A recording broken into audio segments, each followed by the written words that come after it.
Hi everybody, Anna K. Morse here with a coaching video for you and really a story. It's really a story time. So snuggle up, get a cup of tea, because this is one that I have I've never shared this story. I think it's pretty sensitive, and the reason that I'm sharing it is because something happened tonight in parenting. So I took the boys to Austin all day with my mom, and we went to the Thinkery Museum, which if you've not been and you're in Austin, I highly recommend it. It's a really cool interactive children's museum. And then we went to my uncle's farm where they have 3 new baby calves, and we saw the calves, and we had lunch, and we played in the water, and it was just a great day. It was a long day, but it was really good. So it was really long, and the boys didn't really nap. Dean slept a little bit in the car, but not normal.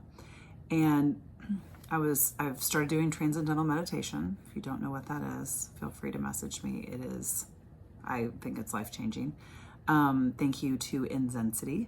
I'm one of their clients, and they offer it as part of a holistic medical approach, which is so cool and so necessary, because let's face it, our lives are crazy, and we live in kind of constant stress and high cortisol levels.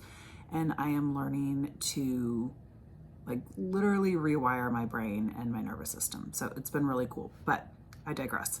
So you're supposed to meditate. You meditate twice a day for 20 minutes. And it's best to do it before you eat. So at dinner time, it's kind of tricky because it's I'm supposed to meditate before I eat dinner. And then if you do it after, your body's kind of working on digestion, so you may not go as deep into transcendence and into the meditation. And then if I go too late, then I'm really sleepy, and the risk is that you're going to fall asleep. So it's best to do it before dinner, which is challenging because I have a 3-year-old and a 1-year-old. So I'm sitting in my bedroom, and I'm in the bedroom on the floor right now because that's just the only place that I have right now. And I can hear Derek yell at Jack. And I hadn't started meditating yet. I was just about to. And I jumped up and went into the other room and instantly started being involved in the parenting, because what I knew was that Jack had a really long day and he was pretty fried, and his energy was now matching Derek's. So Derek was matching his energy, right? Because he also was kind of fried. He'd had some, long work day.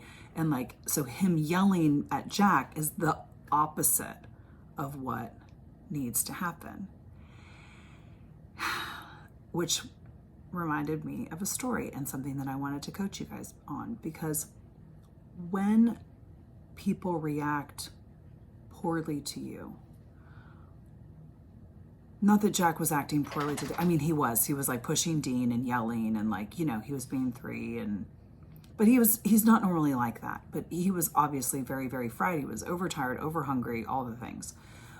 So he was acting crazy, and Derek yelling at him was not going to have that go well. He needed me to be there to I'm super calm. I, have been meditating a whole lot. So I'm really, really in a great place to handle that kind of a Jack. So it reminded me of a story. So before we had Jack, we just had Barney and Duke. And we used to take them and run them in Austin at a park that we lived near. And one Sunday evening, we were running them, and Barney had just been put on leash. It was kind of a neighborhood agreement that you kind of ran your dogs off leash. And there had been this dog that I'd seen, a small, a Cairn Terrier dog, that had been humping a lot of other dogs, which is not that they're trying to have sex with other dogs. It's a dominance thing. And Barney is super sensitive, our oldest dog. We've had for 10 years now, 10 years. So he's I know that dog. I know him so well. And I knew that it was really bothering Barney because he's super, super sensitive, and he did not like how this dog was like being aggressive towards every dog, and not towards Barney, because like Barney's bigger, and also like Barney would rip him in half, which you'll find out in the story happened. So we have Barney on a leash and we're leaving, and that dog grabs Barney's ball, and that dog is not on a leash, and Barney attacked him. And like a couple things, you can't mess with Barney if another dog is off a leash and he's on a leash. That's not great. It's really, really, really bad. And I learned this in the scenario. So he ended up ripping the dog's ear a little bit. So it wasn't that bad, but there was plenty of blood and it was pretty nerve-wracking. So I get, Barney out of there and Duke out of there and go home, and Derek takes the guy and his dog to the vet. So takes him to the vet, spends, we pay for everything. The dog is fine. Everything's fine. And that's it.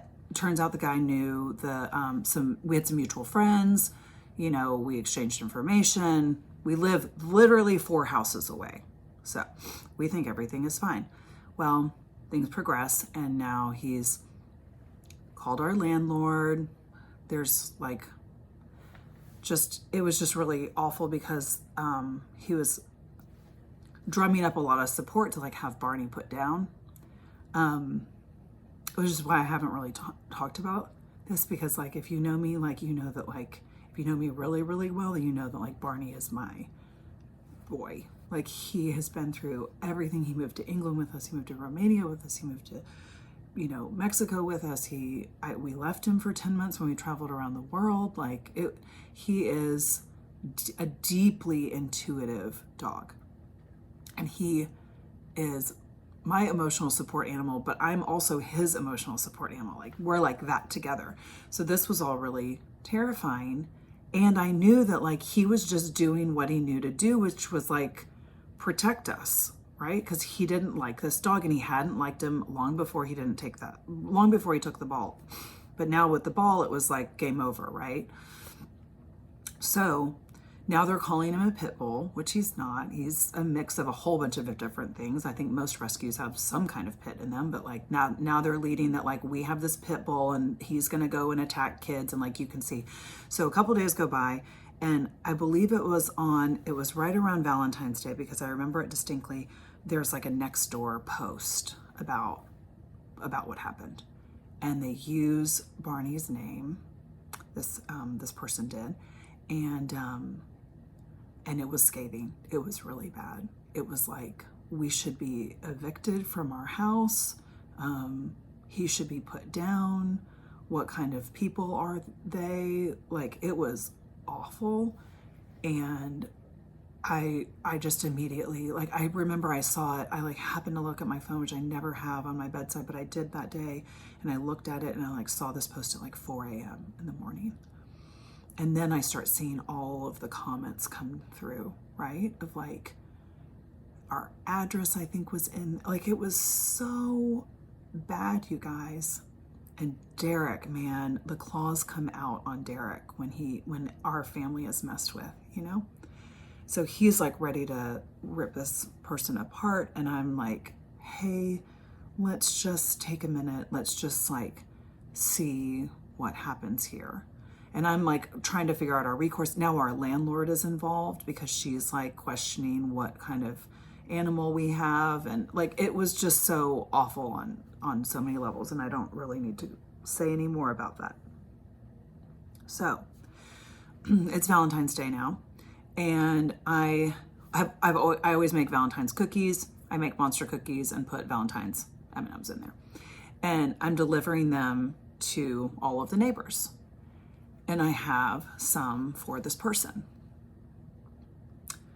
Because what I realized, like after reading that post time and time and time again, was that what they're doing is not about me. And it's not about our dog. Something in that person was so deeply wounded and hurt and needed to lash out at us in order to feel confident and tough and whatever they needed to feel. And what I realized after reading it so many times is the pain that must be there. and the lack of love.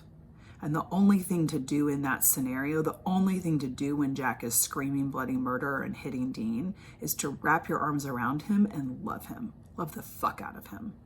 Because that's when somebody needs it the most. That's when your kids need it the most, is when they're acting badly. So I'm going to land this.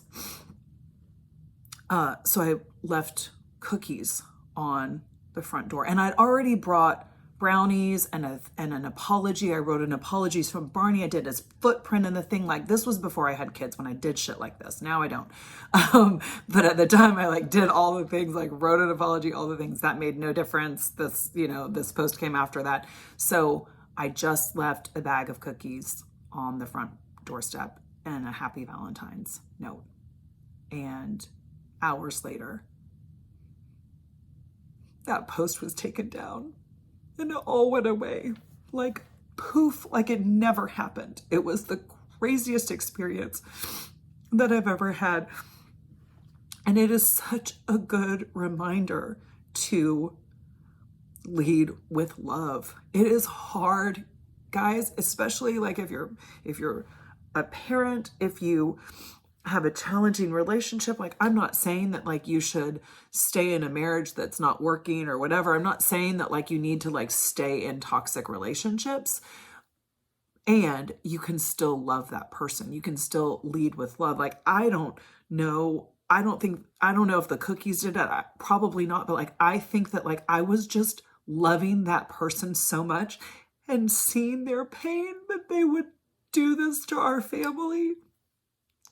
And I was able to see that instead of the actions that were being taken against us. Because I knew that the only reason that somebody would take those kinds of actions is out of deep, deep pain and suffering. So I just want you to consider, whatever relationship you're having in your life that's really, really challenging, that person is really hard for you, love them. Love them more. Love them deeper. Love them with no strings attached, completely for no reason other than loving feels good. It feels good to love people, right? Especially the people that you love the most, even when they're acting badly. Love them more. Okay? Have a great, great evening. I love you.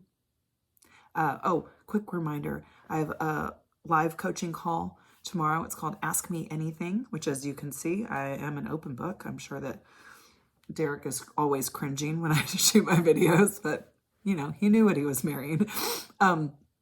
Ask me anything. Send me your questions if you want to do it in advance. I think we're probably going to do it all anonymously. I've had a lot of questions coming in, but a lot of people that aren't able to make it because of the holidays. So it'll be at 9 a.m. tomorrow morning, and I will stream it live on Facebook, and then also record it and put it on my YouTube channel. Okay, I love you. Bye.